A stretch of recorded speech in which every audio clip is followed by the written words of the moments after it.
Not Nerd Podcast, episode 250, quarter of 1,000.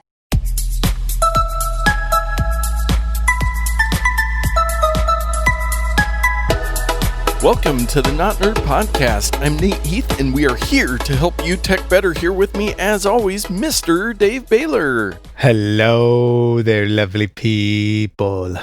I had to say it that way because there's a guy on YouTube I listened to who's it's Nintendo Life, I think is the YouTube channel. Anyway, he always starts his videos like that. I need to have a catchphrase like that, a little catchphrase intro. Yes. Catch intro? Maybe you should, because we have made it, Dave, to episode 250. What? When I rolled out of bed today, I had no idea that this would be such a monumental day in history. Yes, 250 episodes. That is just crazy to think. We're coming up on 5 years of the podcast in January. That's a quarter of 1,000 episodes. Yes, a quarter of 1,000. We are almost to 1,000 if you round up extremely. But we were talking about what should we do for episode 250, and we're going to have a normal episode because we had the weird Apple one last week, but we've been talking about this for how long? 2 years, 3 years, Dave?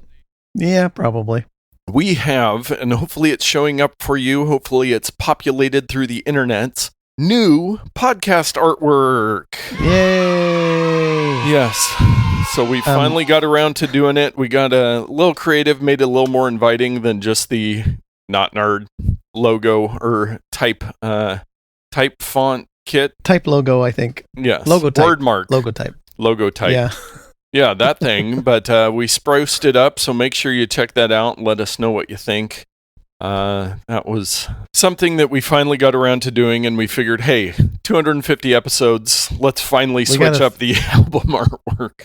Let's throw them a bone, eh? Yes. Let's give them something. Yes. And so 15 minutes worth of album art editing, and there you go.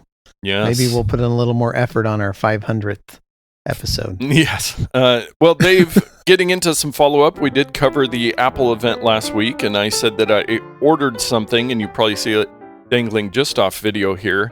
But I received on Friday my new Series 6 Apple Watch. Now, in the haste of ordering right after the event, I did not realize that I chose the space gray instead of the traditional silver that I have had for my other two Apple Watches.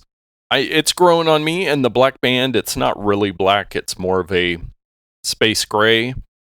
So it's darker on my wrist than the silver one with the tan strap I had before, my original silver with a white strap that I used. But yeah, it looks quite nice. I got it Friday and set it up, and I actually set it up new. The backup to my old one wasn't going to my phone and this and that, and I was like, I don't care. I'll just set it up new. I had the Series 4 before, so the model from 2 years ago. The speed increase, they said that the 6 was 20% faster than the 5. I wanted to go back and look to see how much faster the 5 was than the 4.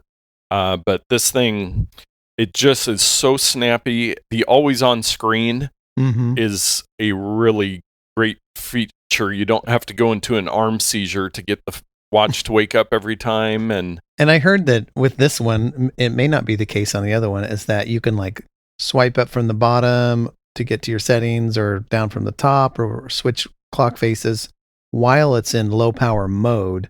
You don't have to like tap it.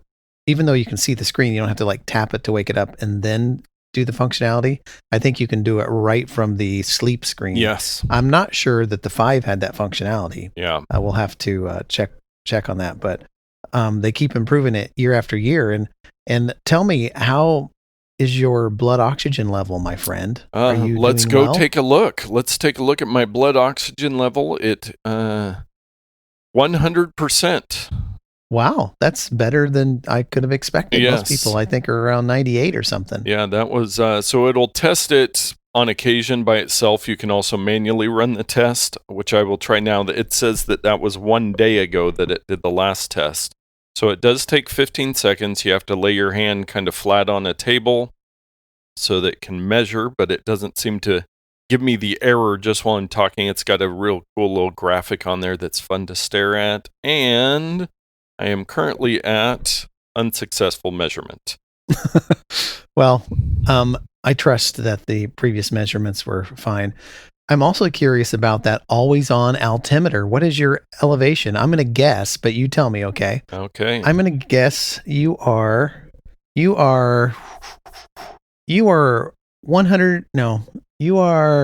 235 feet above sea level.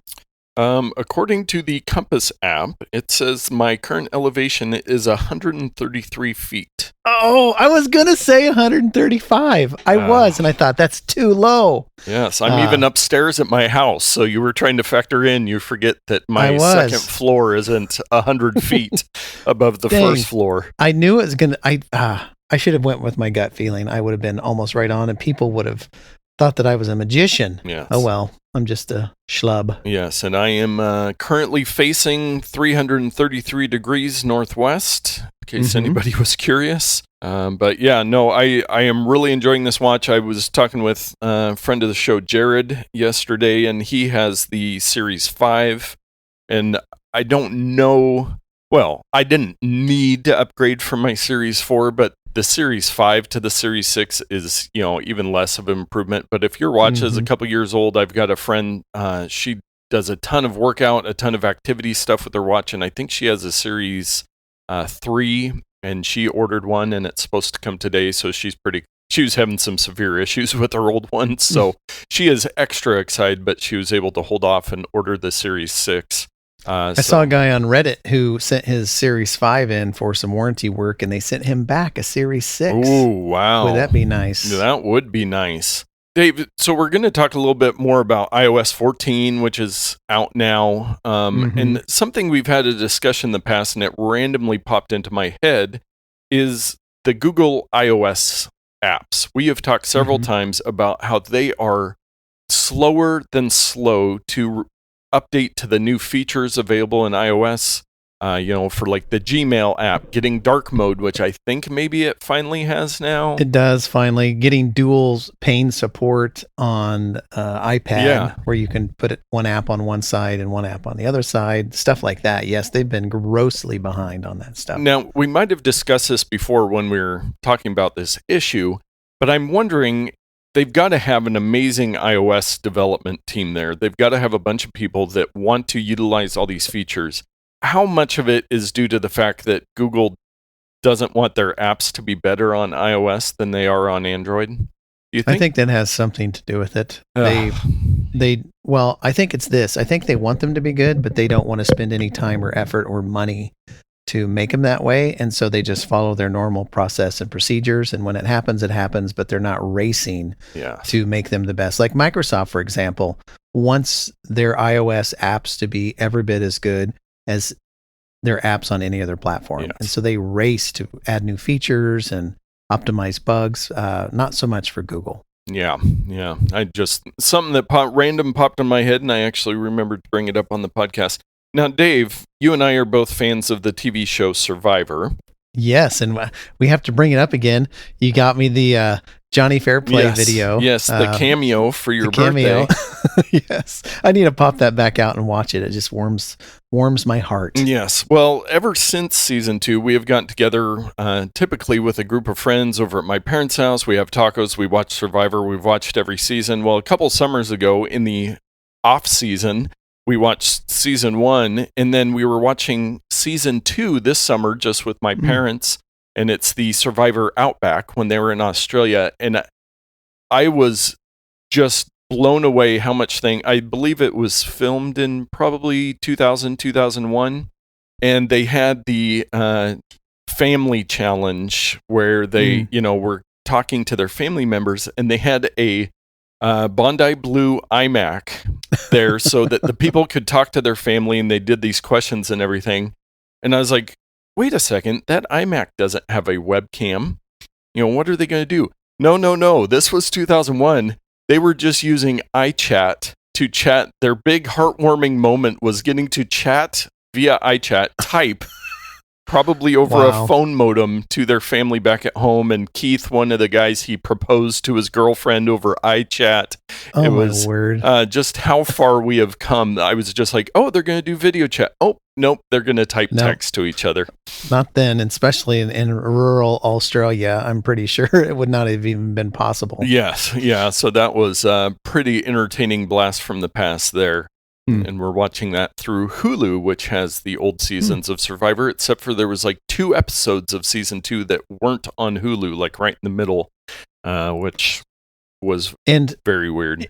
What would be, I hope they don't spoil things with their thumbnails and various things, because there are so many episodes that I've missed and some that I just have forgotten. I could probably watch it and be completely surprised by who wins. Yes, it's fun to go back and watch and see what's changed and what hasn't changed since they just completed season 40. And you might want to go back and watch an old season because rumor has it they have not been able to film a new season. They were actually out getting ready for production on season 41 and pulled everybody home back in March, which is pretty crazy. Well, some more follow-up. We've got to do our weekly update on the Epic Games, Fortnite, Apple mess. Apple has filed a breach of contract suit with Epic Games because I just love this. You know, I'm infamously on the side of Apple on this one. Yeah. Even though I know they're the big player and all this stuff, I just feel like Epic just did this the wrong way. But yes, this article, the headline, Apple doubles down in fight with Fortnite creator Epic Games, seeks damage for breach of contract. So, I mean, it's really true. Yeah. They did do a breach of contract. Yep. Yes. So. Yeah. And then Fortnite's just moving right along with all of the other platforms. They're launching a concert series. They have built a studio for concerts to play within the game and are hoping that it will be the number one current destination for bands and artists to go to do special concerts within. I know they've done some of these things before, but they're trying to do a concert series now, all within Fortnite. Is this something you're interested in, Dave? Well, me and my fellow Utes probably will watch some of these and look at some of these because they appear in game on a lot of times. But it feels like the first couple times it was really exciting, and like my son, oh, there's a thing going on this Friday or whatever. My friends are all going to watch this, and it's like, oh, that's pretty cool. And then the second one was like, oh yeah, that thing happened. You can go back and watch it. Oh, after the fact. And then it's like, I'll get around to it. I'm not interested to the next one. It's like, I don't care. So maybe if it's some artist that these kids like, they're going to line up to see this stuff. Otherwise, I think it kind of is like, I was cool the first couple times, and now it's just like, You just jump around and listen to music is about all you can do. Yes. Well, in our ongoing TikTok versus the U.S. government issue, so there apparently is a deal that might happen now with Oracle and Walmart being involved, and then I saw an update this morning that might change, but Sunday, the 20th of September, it was the date it was supposed to be pulled from the App Store. I did see something that looks like it was extended a week. Some judge issued a stay or something like that. But, it's TikTok is there now. They'll probably work something out. I saw something that the president wanted, whoever the owners are, this big conglomerate, to do some sort of education program where they invest millions of dollars into helping with education, which seems like a good idea. But again, who knows? Let's just write it out. You might have TikTok, you might not. You'll be okay. You know what TikTok ought to do is just say, you know what? We're out. Yeah. We're just done. We're pulling our apps out of all the U.S. application stores and everything, and we're just going to be everybody but U.S. Yeah. And that would be a strange turn of events, but maybe the U.S. market's too valuable to them. Yes. Well, you know what's not a strange turn of events? Dave's Pro Tip of the Week. As always, I'm not sure if I ever agree with the accolades that you give to my pick of the week or pro tip of the week, but here we are. And I thought it'd be poignant to talk about iOS 14 features since Apple dropped that a mere few days ago, a week ago. a lot of people are probably updating their phones, their iPads, etc., and going, this looks exactly the same, and I don't know what to do. There were a bunch of splash screens that happened, and I just clicked not now, do it later, because I need to use my phone right now. So I thought we'd revisit how to put widgets and how widgets work on your phone in particular, because that is a new feature that Android users have enjoyed for years that are finally coming to iOS. And of course, Apple did it in perfect Apple fashion. You just can't do whatever you want and put things wherever you want. It's very controlled. The options are limited. Yet I still find it very useful to have widgets. Now, Nate, do you have widgets currently on your iPhone screen? Yes, I do. On my home screen, I've got just the small weather app because weather has been an issue recently and air quality. And then I have a batteries one on one of my other pages so I can quickly see, the battery status of all my devices. How about you? Well, I have what do they call it? A stack. Oh, yes, the smart stack. It's a one widget down and 2 widget wide stack. And I have like 5 different things that I can swipe through. So it only takes up the one space. Nice. But anyway, let's forget about all this and let's go back a little bit. Now, when you first open up your phone, you're greeted by page 1 of your home screen, and if you swipe your finger to the right, it will reveal, which was formerly kind of a notification screen. We'll call this screen 0. Yes. Because this is like to the left of what you're doing. And on screen 0, you may have some widgets already there. There's some there. You may be thinking, well, what good is this? Well, you can click and hold one of the widgets and put it into jiggle mode. And then you can pull it to the right and throw it on screen number 1 and just drop it and it'll put it there. The small widgets are in a grid of 4 icons in a square, and the larger ones are in a grid of either 8 icons or I think 9 icons, depending on the size of these dudes. They work much like applications. There's a little minus at the top that you can remove them once you drop them onto your main screen. But there's more. While you're also in jiggle mode, you will notice at the top left corner of your screen, a plus symbol appears. If you click that, this is where you can add shortcuts that third-party applications have put onto your phone or other ones that Apple has that are available, and kind of show you an overview of what's available and possible. But this is, it's not the end. You can always customize things. But I see here, for example, on mine, I have Apollo, which is my Reddit application of choice. It's got a subreddit shortcuts so that it's got little buttons in there so that if you want to quickly go to like movies or today I learned on Reddit, you can just click the little shortcut button. Of course, there's, I use Robinhood and Stash and these other financial apps. They of course have widgets that'll show you the current stock prices or how big or small your balance is in those services. And those are just some examples. Third-party mail applications have some. And here's one that I did not notice before from Apple. It's called App Suggestions. It's a 4x2 application size widget. So it goes clear across your phone. And it just shows application icons of the applications that you recently used. We won't talk about this today, but on iOS 14, you can have the option to put all of your applications kind of in a list. What do they call that screen? I can't even remember what they call it. Library? Oh, yes. You can choose to use an app library. Just have like one main screen and an app library with a big list. Well, if you're using that app library, you may be using applications from it quite often. And then you have to go and find them again. So the recent apps would show up in this little widget. Here's the ones that you used recently, and you don't have to go hunt for them. I think this is a great addition. I don't use it as much as I should. One of my son's friends showed, it was on TikTok. I don't use TikTok, but my son does. And so he showed me a TikTok of his friend who had arranged like 3 or 4 of his home screen pages with widgets and applications designed by color. And so he would have a photo of like, let's say a lavender flower. And then he would have beside that photo, it was a widget photo widget, whatever. Beside that, he'd have 4 icons that were kind of purple colored. And then opposite those, he'd have like another widget that was a certain color.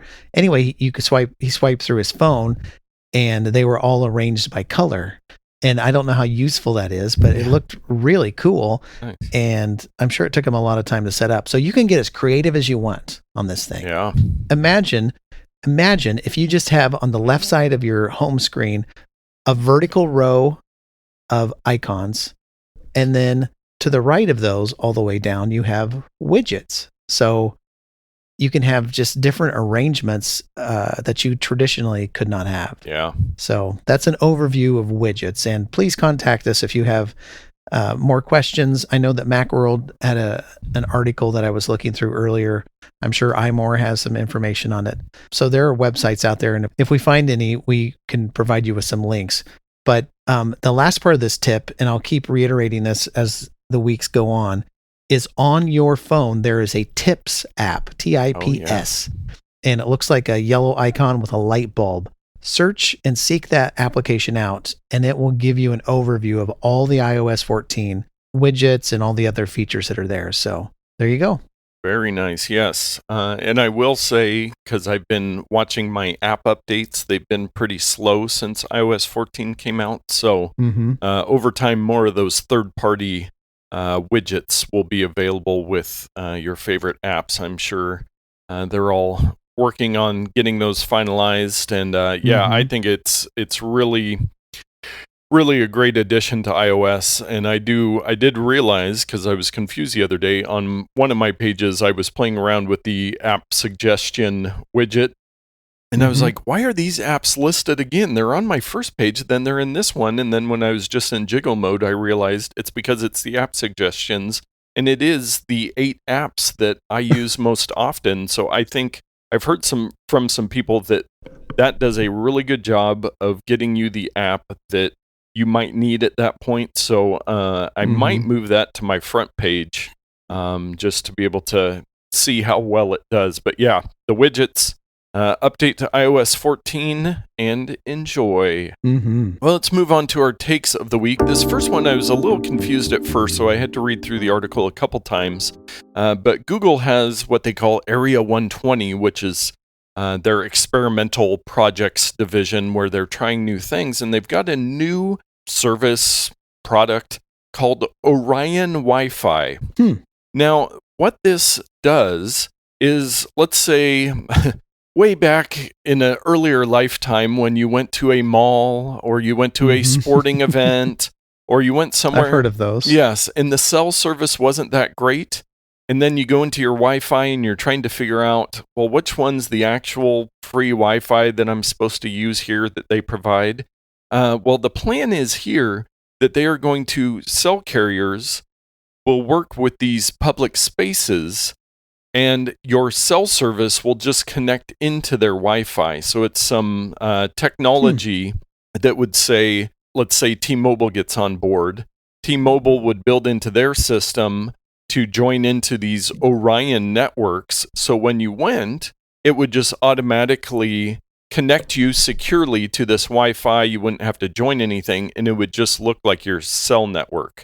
Isn't this kind of like what Comcast does with all their routers all across the world? If you have Comcast service, they'll just connect to Larry's router down the street, or your banana shop that you go to, whatever. Yeah. If they have the Wi-Fi that's through Comcast, it'll connect. The Xfinity Wi-Fi that will show up often, yes, which is a nice thing. So I think this could be really good. My cynical side looks at it and says, well, if it's going through your cell service and you're using the Wi-Fi somewhere, do they still get to charge you data if it's not unlimited data? The cell companies aren't necessarily interested in charging you a whole bunch less, but it is an interesting concept, and I hope that it does roll out, because I know, like going to a Blazer game and you're trying to figure out which one, there's the Toyota Wi-Fi and the Moda Center Wi-Fi, and it's like, what do you join? If it could be more seamless, I like more seamless. Yeah, and I can see as an opportunity for cell companies to sell that as an upgrade Yes. If you want to pay $10 a month, you can get Orion support or whatever. Yes. So is that something that'll probably be happening? Yep. Yeah, they'll probably figure out a way to charge you one way or another. But yeah, I'm excited for things like this that makes using the internet better, especially in places where typically you don't have great cell service or internet. A little more Google News. One story, they have launched something called verified calls on Android. Now, this is intriguing to me. What a company can do, let's say you're Chase Bank and you have, 1 million customer service phone numbers.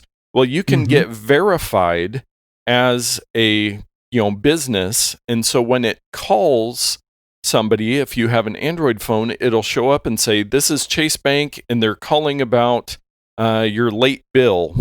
And so it'll give you more information. Again, how many times have we talked about just junk phone calls and all these spam calls and everything like that? So if there's a way to do this, this could be a plus for Android. Hopefully it would be able to be extended out to iOS maybe too, but any way to get more to just know who's calling you instead of somebody calling and saying they're Chase Bank, that they need all your information. Hopefully you would actually be able to know what's going on with that. And it is my hope, there's the cynical side coming out again, that hackers don't find a way to utilize this service and trick people into thinking it's verified. And then it's like, well, it said it was verified. Yes. But hopefully they've got that worked out. And they've got a little image in the TechCrunch article where it would show, what you would see now, where it says call 1-800 blah, blah, blah, Los Angeles, California. And then the second one with the verified, it's got a blue check mark, verified call from Growing Tree Bank with the phone number, and it says call reason, confirming your travel notice. And it's very similar to what you would find if you had the person in your address book. Yes. It would show their name and maybe their profile picture or whatever. Yes. And so cool. I will also quickly mention, I think this might be a feature of Android 11, which just rolled out. And I will mention that briefly because most of you that have Android phones will not get Android 11 anytime soon, unless it is a Google Pixel phone, or this time they did do an initial rollout to more brands. But it's OnePlus, Xiaomi, Oppo, and Realme, which the people that I know that have Android phones do not have those Android phones. So yeah, man, I'm just thinking of all the old Android phones that are sitting in a drawer or sent to the landfill because people want to upgrade their operating system and they have to throw their phone away to do so. Yes, it's a sad state of affairs. I will also mention, we've talked a lot about Vizio TVs and the Apple TV app, but the Apple TV app has officially launched on the Vizio TVs with their smart TVs with the SmartCast on them, so you can do the Apple TV app and watch the Apple TV Plus if you have one of those TVs. This is one of those things that I think is great. But we know from experience that the experience of these applications on TV sets is not very good. No. Even if you have the Apple TV app on a TV and you don't own an Apple TV device, the experience is just not great. I would recommend just forgetting those built-in apps altogether and just getting an Apple TV or some other Roku or some other device. But I'm sure that there is a large number of people out there who buy the TV only and they don't do anything else but use the TV apps. They're missing out on a world of better experiences out there. But so I think it's just really late to the game that these things are coming. Yeah. Because I just feel like the people who want this functionality already have an Apple TV. Yeah. And for those who don't, they're going to get it on their TV. It's going to download or whatever. They're going to be like, I use Android. Why do I need this type of thing? So it just feels like it's late to the party, but it's better to have it than not. So I'm not complaining. I just feel like the timing should have been like 5 years ago. Yes. Oh, yes. Well, Tile. We haven't talked about Tile for a long time. They have the Bluetooth tracking devices, and there's rumors that very soon Apple will be releasing their device. So Tile is trying to step up their services. They now have basically a $1,000 insurance policy with your tile devices. So they have a couple programs. They have the premium service, which will, I believe, replace your batteries and kind of give you a warranty on the device itself. But now they have a premium protect. The naming, there's the premium plan, and then there's the premium protect. Why? Yes, that will cost you $100 a year, and then you can register whatever your tile is with. And if they cannot track it with their vast network of tile devices that will help locate your stuff, they will give you $1,000 if your iPhone gets stolen or whatever it is. Yeah, I can see this being an opportunity for people to do fraud. Yes, they pay their $100 and then I lost my MacBook that I stole, and I get $1,000 or whatever. We shall see. But yes, it feels like Tile at this point is grasping at straws. Yes, to try to stay relevant with the pending Apple trackers, but we haven't heard anything about those, so who knows? They may not happen. No, yeah, I keep seeing rumors, but stuff keeps coming out and they don't get announced. But my recommendation, unless you absolutely need something right now, I would probably wait, especially if you're in Apple's ecosystem, to see what AirTags have to offer. But there are a lot of options if you tend to lose things. I wonder, do they have AirTags that have a sticky back that you can stick onto your skin, and they'll call them skin tags? Yes, I hope so. Okay, well, next story. This was an interesting kind of multi-layer story. The feds came out on Twitter, the Customs and Border Protection, the U.S. government, and announced that at JFK Airport recently seized 2,000 counterfeit Apple AirPods from Hong Kong, valued at $400,000 had they been genuine. And then they have an article. Well, it turns out these counterfeit AirPods are actually the OnePlus Buds. Yeah, they've got the OnePlus logo right there on the box. Yeah, so counterfeit AirPods are a big issue, but they had to kind of retract their thing. Now, I will give them this. The OnePlus Buds do look quite a bit like AirPods, the overall design, except for they have some big skin tag per se hanging off the other side of the earpiece, and the case is more rounded. But yeah, it seems like they really messed up since this is an actual product. Now, I was reading on this, and so they made this seizure, and they made this big press release about it. Now, in their statement, they talked about patent infringement in the configuration trademark of AirPods.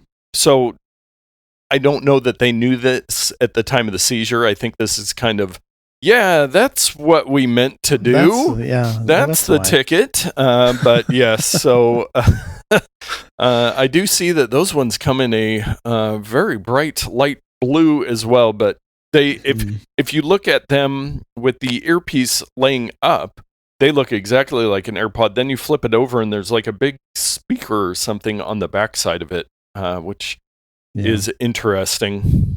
Well, I think the Border Patrol should allow Apple to sue and discuss patent infringement with companies versus having some sharp-eyed dock worker go, hey, these are contraband.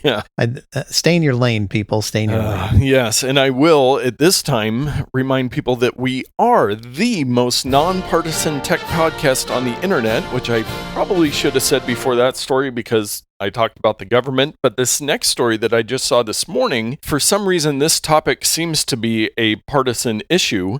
But Facebook estimates it has helped 2.5 million people register to vote this year. So they have a goal of 4 million. And they, every time you open up Instagram or Facebook and in their other properties as well, it'll say, hey, do you need help registering to vote? Which apparently voting is a partisan issue. So I'm sorry if I'm offending you by talking about voting, but I am a staunch proponent that, hey, if you care about what's going on, vote. I don't care which way you vote, but... So you're telling me it's the legal right of people 18 years and older to vote, and there are people out there who don't want people to vote? That's just weird. Yeah. That's just weird. 250 episodes, and we might finally get some hate mail based on talking about the fact that people should vote. Of course, the United States has an election coming up in 40-some days here, and it seems to be a hot topic around the country. But rock the vote, people. Yes, get out there. I do like the fact that they are doing this, and the more people that vote, the better, because famously, very few people, a relatively small percentage of the population actually votes in our elections. And you have a lot less room to complain about what happens in government if you don't vote yourself. Yes, and I just clicked. My attention is stolen away as you were speaking because I just clicked on a Verge advertisement.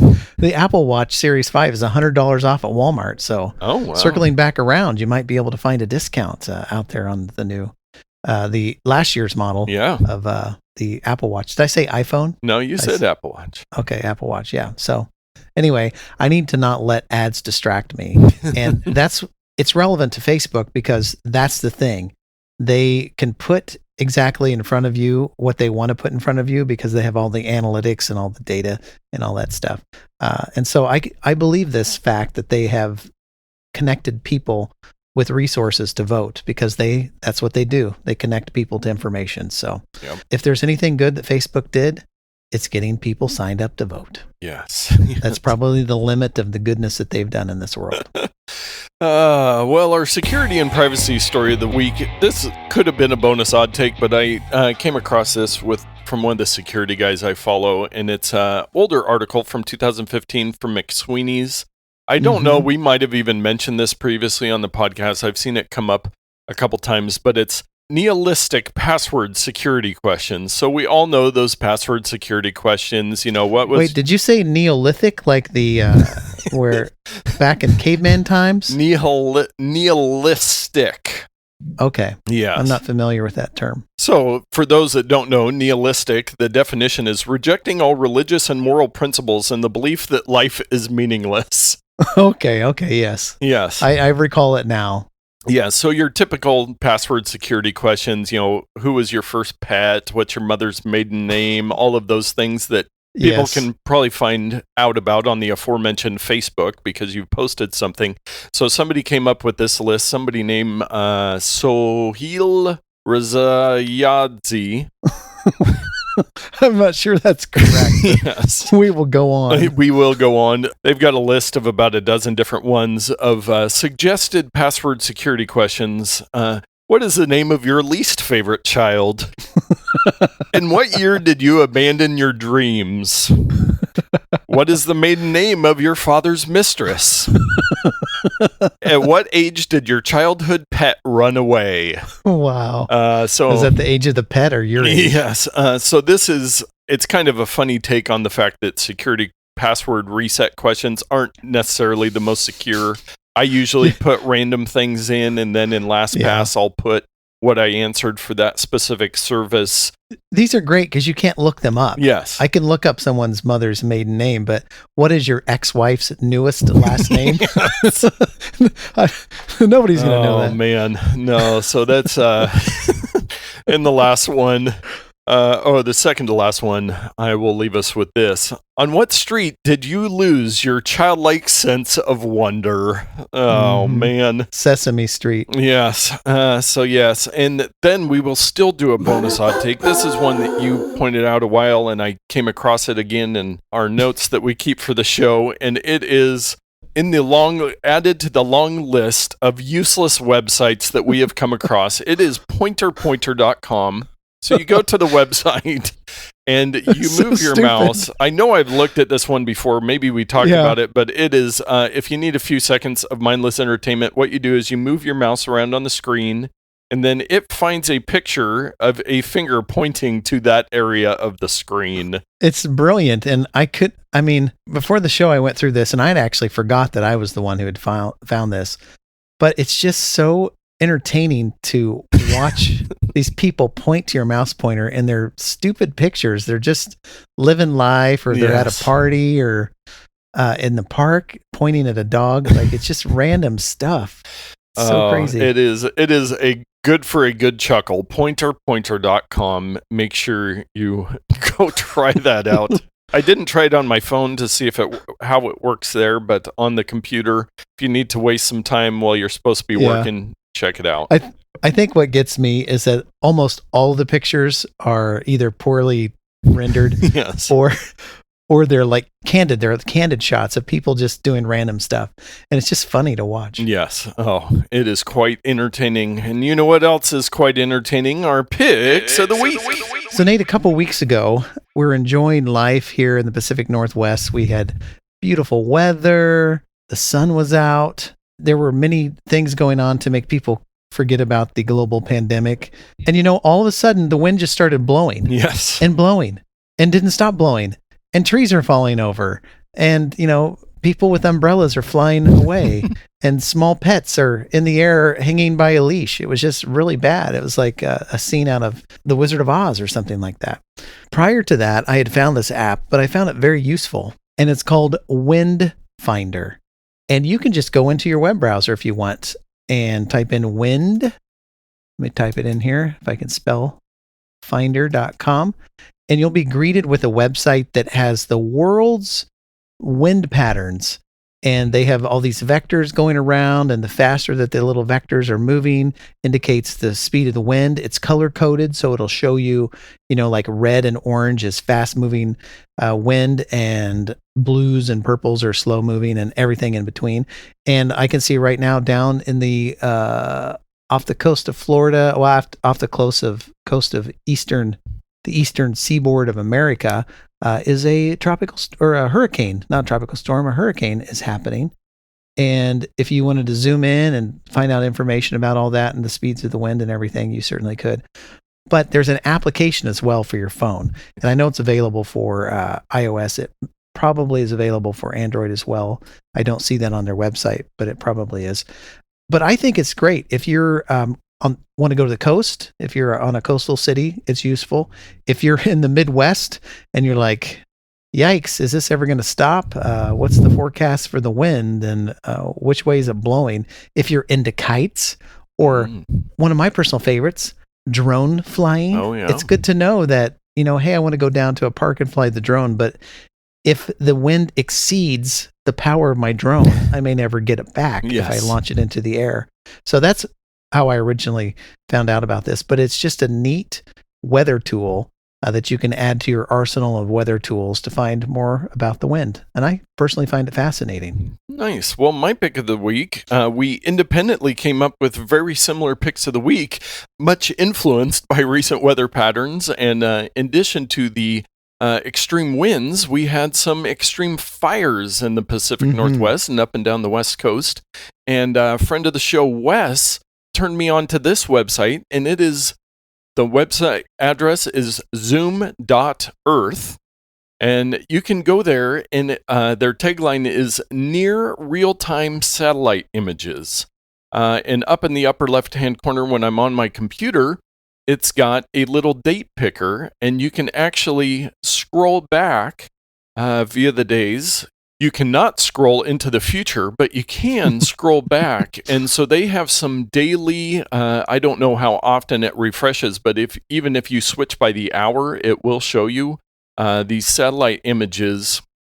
So maybe my lifelong goal of starting my own weather channel, I can start with this. But if I go back to, say, September 9th, and you can see a lot of smoke, and you can see the smoke patterns. And again, like your service, you can zoom in and kind of see where the smoke has been from these fires. It's just a really cool site. So again, the tools that we have at our fingertips between Wind Finder and Zoom.earth, you can really get a good idea of what's going on around you. And these near real-time satellite images. Now, you can't zoom in and far enough to see into your backyard to what's going on there. But if you increment your time by the hour, you can see a very chunky animation of the cloud movement and smoke movement in the area.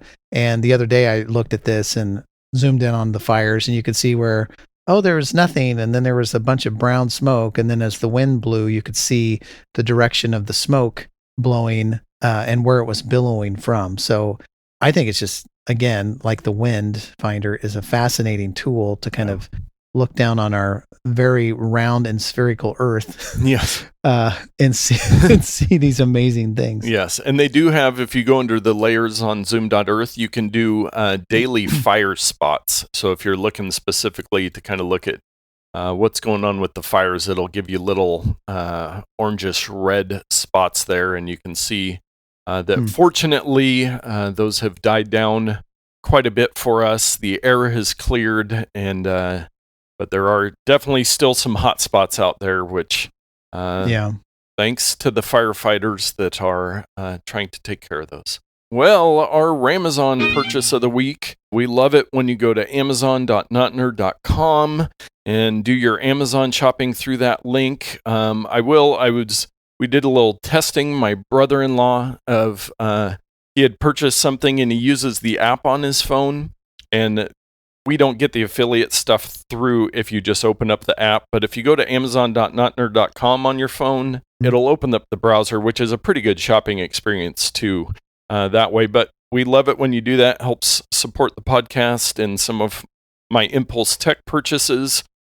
But today I was going through the reports and I found this one. And at the expense, again, we might get our hate mail of being partisan, somebody purchased the FreeFi American flag 2.5 by 4 foot pull sleeve banner style embroidered stars, sewn stripes, UV protected, heavy duty, durable nylon USA, US outdoor, indoor flags, pull not included. Again, how can the American flag be partisan? Like voting. Is apple pie partisan now? Dang it. Yes. So anyways, somebody purchased a very nice looking 2.5 foot by 4 foot American flag to use for whatever they will use it for. I think they're probably going to display it on the front of their house or something like that. Yes. Well, they can do whatever they like because we're nonpartisan. You buy your flag and it is yours to do. Dave, I just sent you a picture over. Okay. I'm going to look at the ratings real quick here. It's 5 stars on 1 rating. So not a lot of these have been sold. 5 stars on 1 rating. That's a system you can trust. And is the guy who rated it the name of the company that is selling it? The one review from Terry G. Perfect USA flag. This flag is exactly what I was looking for. Nice. Yes. And what is the material of this flag? It is. It has sewn stripes and embroidered stars. So this isn't just your, it's plastic. Not printed on one fabric or something like that. And it is heavy-duty, durable nylon. Yes. I'm thinking, because you're going to ask me what would I pay for such a flag? And I'm going to say the American flag is priceless. Oh. There is no amount that I would ever hope to pay for such a thing of beauty. But we do live in a material world, as outlined by Madonna's 80s hit song. And I am a material girl. And so I think that this flag probably, what was the size one more time? I'm so sorry. 2.5 by 4 feet. 4 foot flag.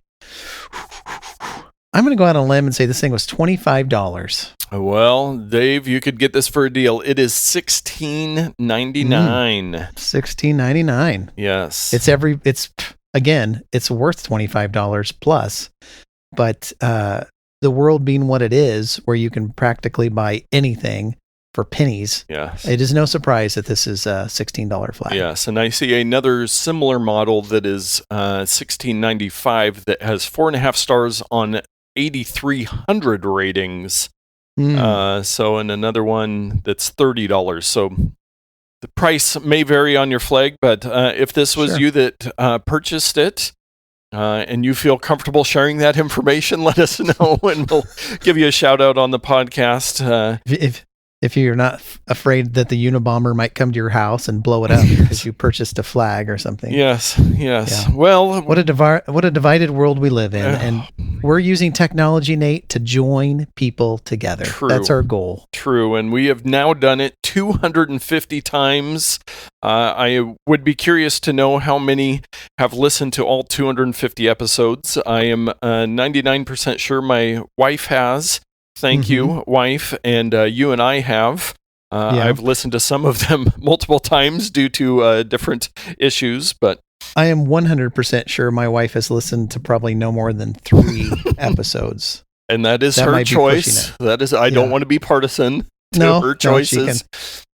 She can wear her Star Spangled outfit around the house and not listen to my podcast. Yes, as much as she wants. Yes, but we do know, we can see from the stats that we are getting new listeners all the time. So if you are newer, go back and listen to a couple of those real older ones. Some of the information's obviously dated, like talking not the about real old ones. Yes. yeah.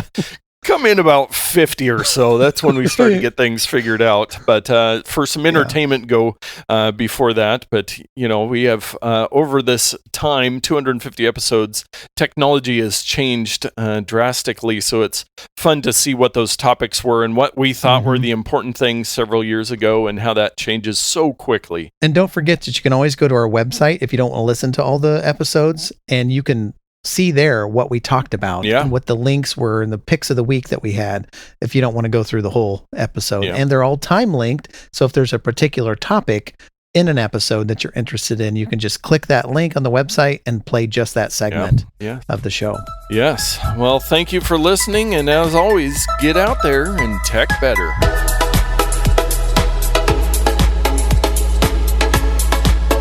We did it. 250 episodes. Yes. Now we can quit. We didn't tell people that. Next week, it's just going to be crickets. Dead air. Just release a dead air episode. We're done. We'd get more listeners that way. Now we hate each other. Yes.